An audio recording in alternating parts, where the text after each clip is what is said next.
Bueno, buenas tardes a todos. En primer lugar, muchas gracias por la invitación para hacer esta presentación.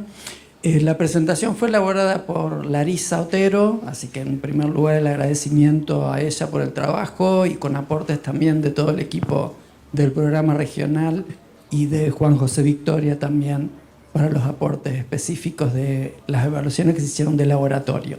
Yo voy a resumir un poco los hallazgos,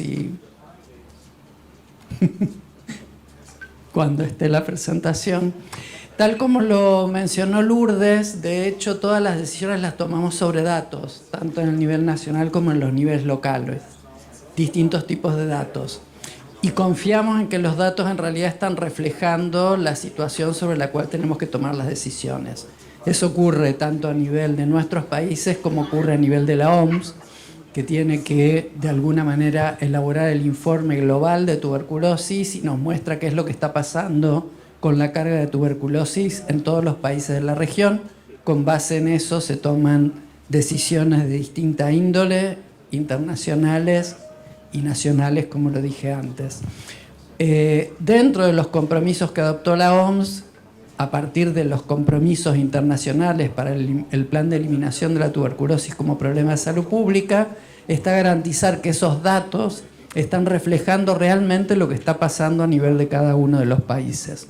Entonces lo que vamos a ver es el trabajo que se está haciendo para, con la herramienta que desarrolló el equipo del Programa Global de la OMS, de verificación de en qué medida el sistema de información está captando todos los casos de tuberculosis y está reflejando cuál es la carga de la tuberculosis en cada uno de nuestros países, está realmente siendo capaz de cumplir con ese objetivo. Entonces, la van a pasar, supongo. Ok. ¿Y cuál es? Para no hacer lío. ¿Este? Sí. Bueno, la revisión epidemiológica de tuberculosis, como les dije, es un procedimiento o una herramienta que desarrolló la OMS para cumplir básicamente 4 objetivos. El objetivo crítico es evaluar la calidad y la cobertura que tiene el sistema de vigilancia, que cada uno de nuestros países tiene un sistema de vigilancia que tiene aspectos comunes, pero que tiene características individuales, para captar lo que sería la carga de tuberculosis como enfermedad, pero también mide en qué medida el sistema de estadísticas vitales, que no es competencia en general de los programas de tuberculosis, sino el sistema de estadísticas vitales de cada uno de nuestros países, capta la información de mortalidad. Recordemos que de las 3 metas específicas que tenemos que lograr, la primera es de incidencia, que la medimos a través de nuestro sistema de información, la segunda es de mortalidad, que se mide a través no de la cohorte de tratamiento, sino del sistema de estadísticas vitales. En segundo lugar, evaluar la carga que tiene la tuberculosis en la actualidad y qué tendencia tiene. En tercer lugar, avanzar un poco en lo que mencionaba Francisco, cuando tratamos de explotar y sacarle el jugo a todos los datos que tenemos, analizando las características del problema, no solo en el nivel nacional, sino también en el nivel subnacional. Esto se hace en concordancia con los análisis que ya hace cada uno de los países a nivel nacional. Y por último, tratar de identificar cuáles son las brechas en lo que son las características que debiera tener un sistema de información que capta correctamente la carga de enfermedad en la población, y esas brechas ver cómo se pueden ir superando, que es un poco lo que mencionó Francisco en la segunda revisión epidemiológica en los 3 países que ya le hicieron, poder ver si las políticas que se implementaron lograron mejorar la situación. Esta es la lista de los países que, como ya lo mencionó Francisco, fueron 16 países de toda la región, en los cuales ya se realizó la evaluación de la revisión epidemiológica del sistema de información.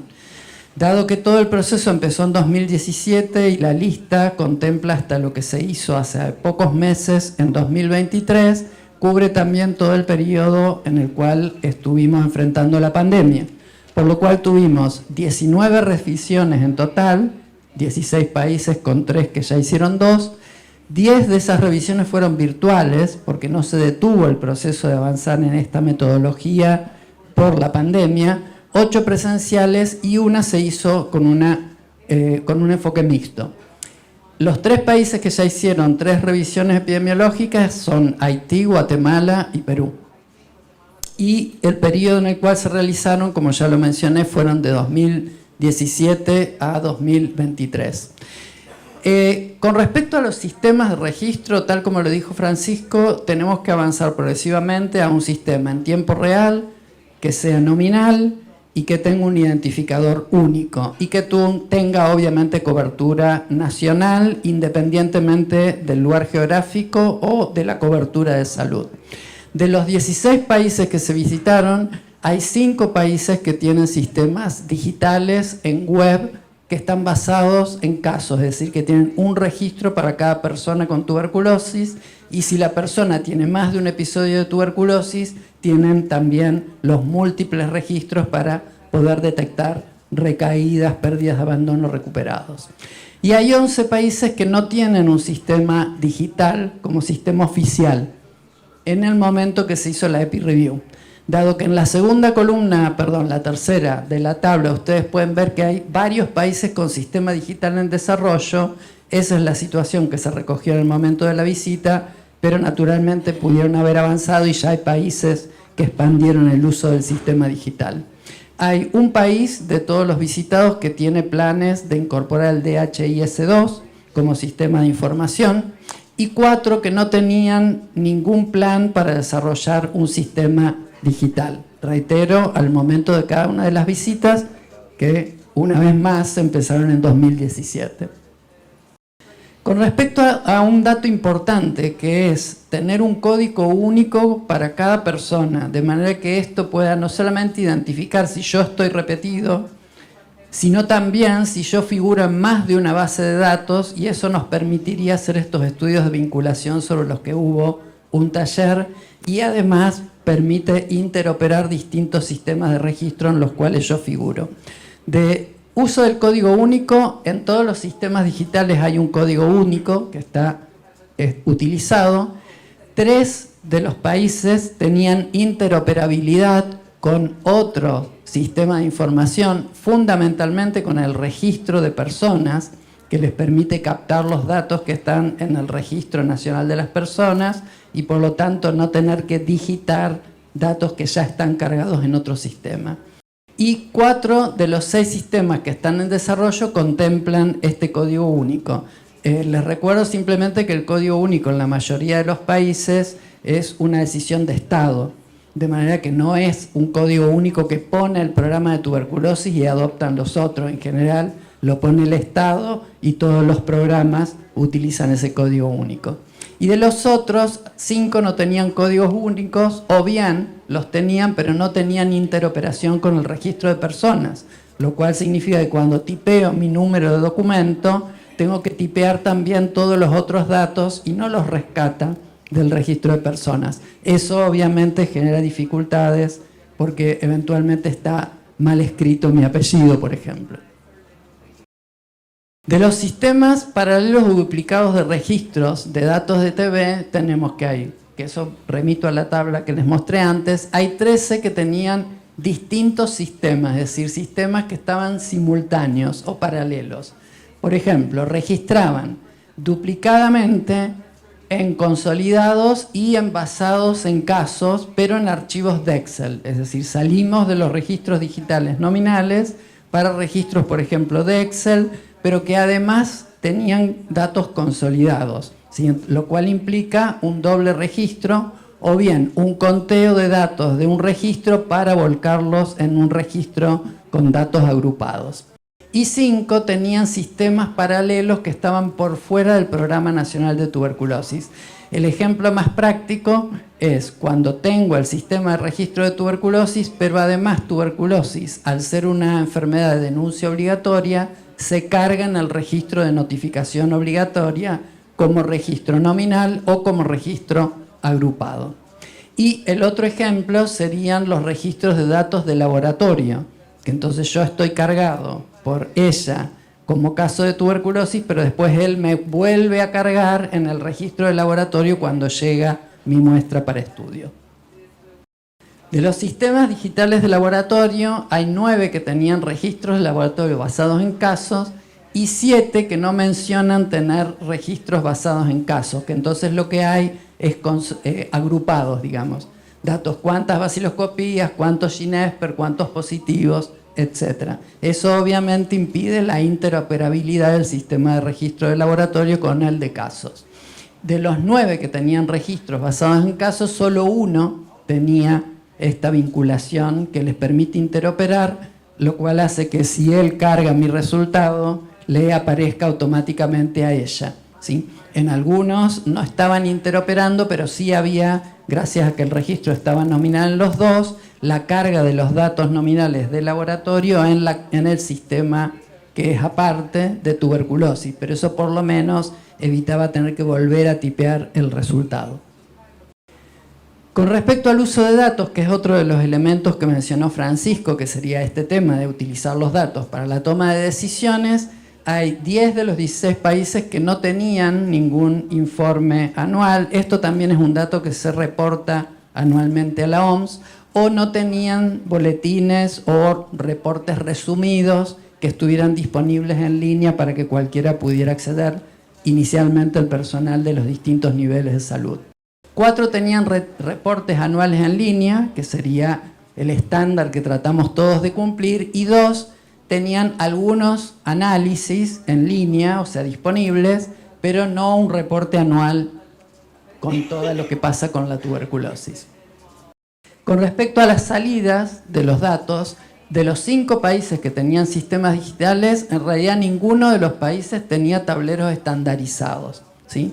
Había Argentina, que tenía un conjunto de indicadores semaforizados, en verde si estaban, cumplían la meta, digamos, si eran amarillo es porque estaban sin cumplir la meta, pero no tan mal, y si eran rojo es porque estaban muy mal.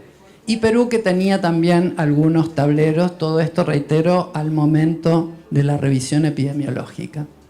Con respecto a las capacidades del sistema de información, que requiere obviamente la capacitación continua de todo el personal en los distintos niveles, todos tenían alguna guía de registro sobre cómo se reportan los datos y cómo se registran en los sistemas que tenían. 4 los tenían en internet, de manera que eran fácilmente accesibles. Los otros no los tenían en internet, los podían enviar en forma digital por mail o en formato papel.